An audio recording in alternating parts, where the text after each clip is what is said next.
inquietantes y sombrías en relación a la población de las cárceles, la pandemia desnudando fallas estructurales de las sociedades también en Argentina. Vamos ahora a Italia, drama, epicentro, uno de los focos más calientes de la pandemia, 837 muertos, 2.400 contagios en las últimas 24 horas. ¿Han llegado o no finalmente en Italia al pico de la pandemia? Estamos en comunicación con Elisabetta Piqué, corresponsal de La Nación en ese país. Muy buenas tardes, Elisabetta, gracias por atendernos. ¿Qué tal? Buenas tardes, Luciana. Bueno, noticias inquietantes, por lo menos en términos de cantidad de casos confirmados, fallecimientos. ¿Consideran los especialistas que se ha llegado al pico de la pandemia en Italia? Mira, como también te decía ayer, es como que nadie se atreve a decir algo cierto. Hoy hubo un atisbo de el presidente del Instituto Superior de Sanidad, Silvio Brusaferro, que dijo, bueno, estamos en el pico, bueno, no, en realidad es la meseta y desde la meseta vamos a bajar, pero nadie en realidad se atreve, porque cuando empezó a decir pico, bueno, en realidad no es el pico, es la meseta, es el plató, es decir, nadie se atreve a decir si en realidad estamos en el pico o no. Todos queremos creer y todos quieren creer que estamos en este plató o en esta meseta. De hecho, los números de hoy, que son levemente más altos que ayer, siguen siendo los muertos, bueno, 837, ayer 812, ayer había habido 1.648 casos más, hoy 2.107, siguen siendo, digamos, vistos en un arco temporal más grande, como que se está estabilizando, claro, pero siguen siendo, como bien decía Luciana, dramáticos, claro, porque son 837 muertos.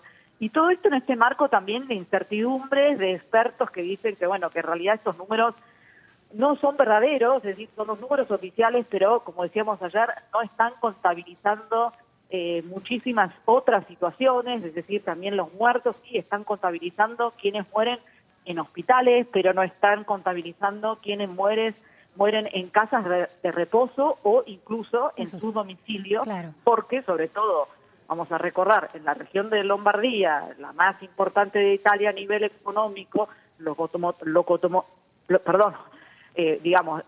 locomotora de Italia,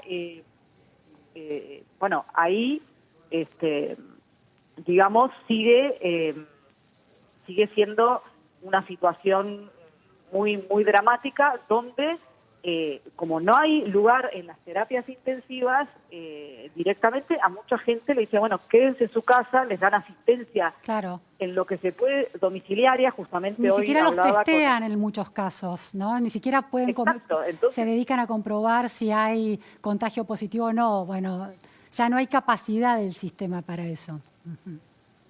Exacto, y entonces, bueno, es una situación, te diría, de muchísima incertidumbre, con expertos que justamente dicen, bueno, habría que testear a todos, pero no lo hacen, y hay muchísimos más también.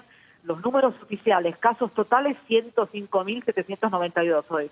Esta persona con la que yo hablé, que es el presidente del colegio... 105.000 casos positivos y muertes al día de la fecha, ¿cuántas se acumulan, Elisabetta? Exacto.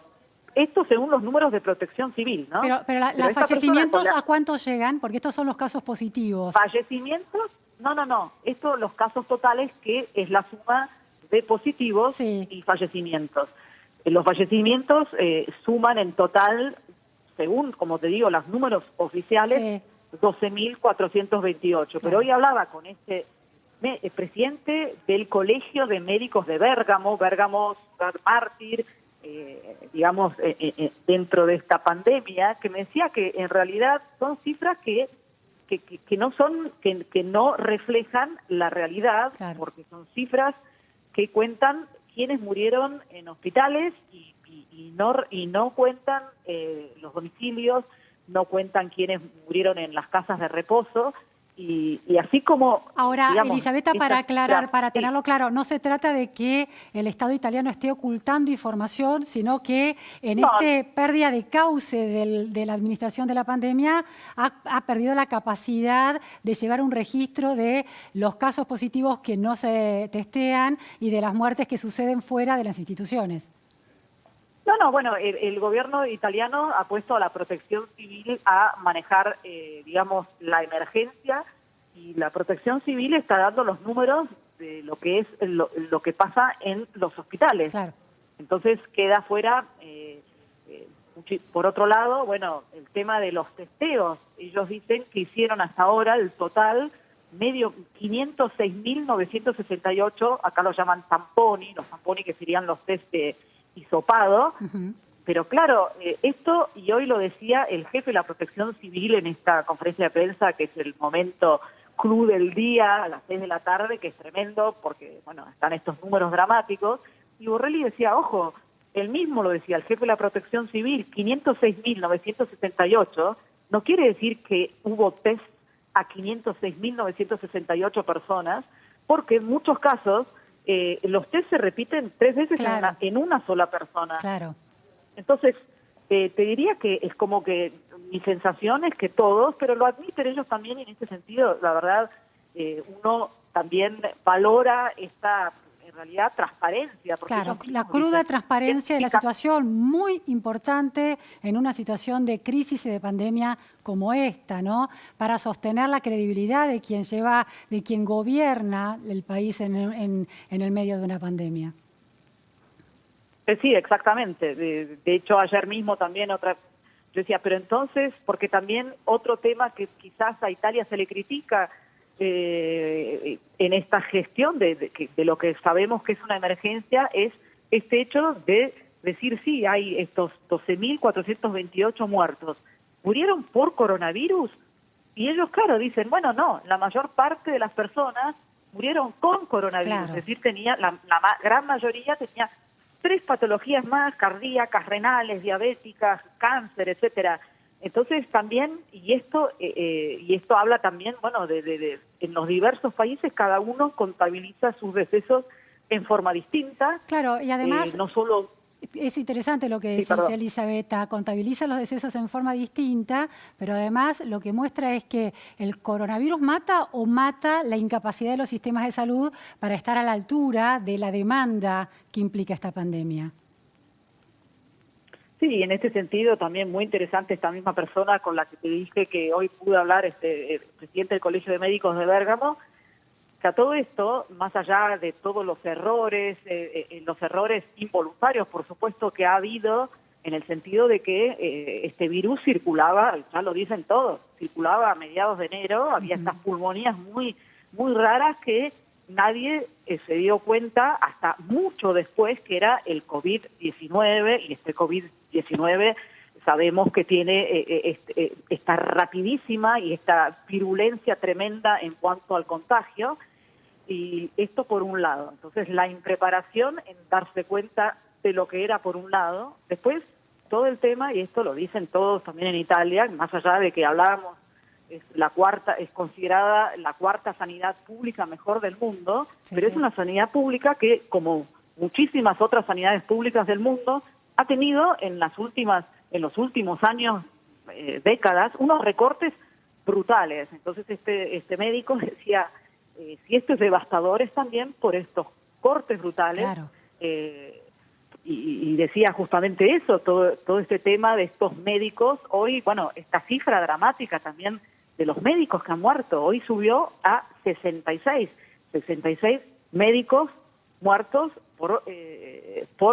en muchas ocasiones. Él hablaba también, es verdad, muchos médicos que volvieron a la trinchera, que ya estaban jubilados, que volvieron, y que Claro. eran médicos, bueno, sí, de edad De avanzada. edad avanzada. Y sabemos que la gente Claro. de edad avanzada es más frágil, pero también muchos médicos que en esta situación de ausencia de preparación total para la emergencia no tenían, digamos, la protección necesaria. Y él hablaba de estos médicos de base, estos médicos de familia, que más allá de que también ahí hubo recortes y hay muchos menos que hace 10 años, estos médicos sin protección. Él hablaba de estos médicos heroicos que fueron a Claro. comprarse la mascarita, el barbijo a la ferretería porque no había y porque no les habían dado, que de todos modos, imagínate, estos médicos para un paciente que está teniendo una pulmonía, ¿qué hace? Lo ausculta, le ve la garganta de cerca, Claro. le dice tosé, es decir, todo esto, imagínate, sin Exponiéndose, protección, sí, esto es lo sí. que decía él.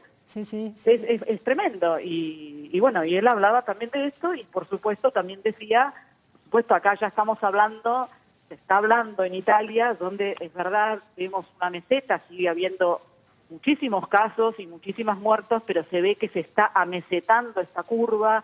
Entonces todo el mundo, bueno, a ver si después de Pascua puede haber una reapertura gradual de las actividades, etcétera. Y él decía, un momento, el gran desafío ahora es justamente no aflojar una vez que todos crean, bueno, ya estamos mejor, porque él justamente decía, un momento, y él decía, es fundamental hacer el testeo masivo, porque si empieza a volver gente a trabajar que sin saberlo es positiva, esto se vuelve a inflamar y esto vuelve a ser un incendio. Claro, ¿cómo abrir la canilla de la cuarentena sin tener precisión acerca del estado de salud de las personas que van a inundar las calles para volver a sus actividades, ¿no? En la medida en que se las testea, se les puede pedir aislamiento y aislamiento a sus contactos más estrechos, pero sin testeo, esa persona puede estar con síntomas leves, creyendo que tiene un resfrío común, movilizándose a trabajar. Es un gran dilema de los estados.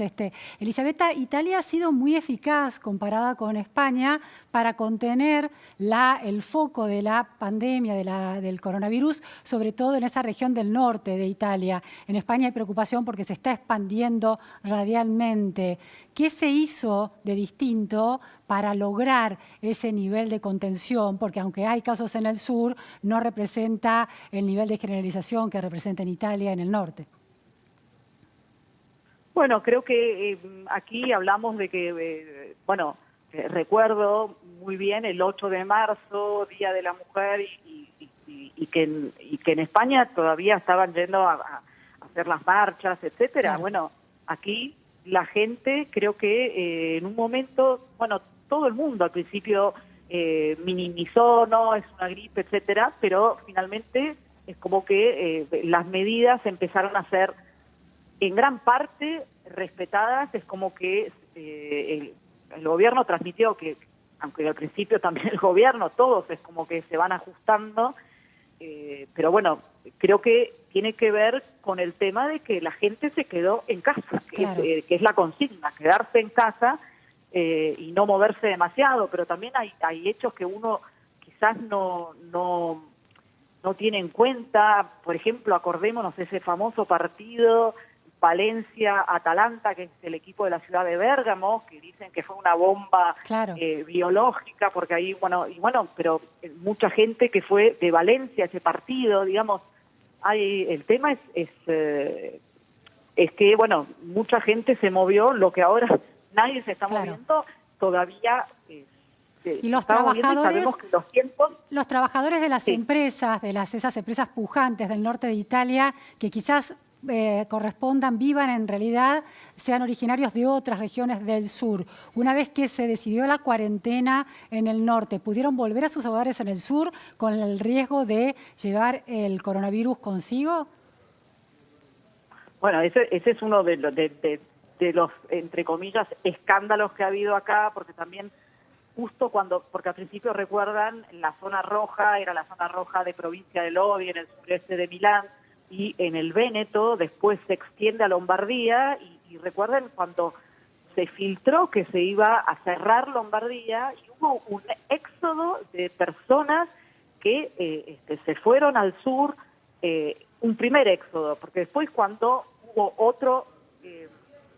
otras medidas restrictivas que decidieron el cierre total de las actividades productivas, pero no esenciales, mucha gente, obreros, etcétera, están ahí en Lombardía, Véneto, y que son del sur, también dijeron, me vuelvo. Y llevaron casos, por ejemplo, a Puglia, que tiene bastantes casos, o Abruzzo, a diferencia de otras regiones. De hecho, ayer hablaba con un experto que decía que tampoco se puede generalizar, ¿qué va a pasar con el sur de Italia? Y él decía, no vean el sur como el sur, sino es mejor ir viendo región por región, porque es muy distinto el tema de los casos y los decesos y la difusión del virus. Claro, precisión en el diagnóstico, una foto clara de cada región para ver qué intervención, cuarentena, testeo se va combinando. Muchísimas gracias, Elisabetta, por estas precisiones importantísimas desde Italia. Italia que está adelantada en el tiempo en relación a la curva de contagios y de fallecimientos. Esperemos no llegar a esa situación. Tomemos todas las medidas de aislamiento y de balance de estos aislamientos que se puedan. Muchas gracias, Elisabetta. Gracias a ustedes. Muy buenas tardes. Nos vamos a un corte en la Repregunta Noticias a Fondo y enseguida volvemos. No se vayan.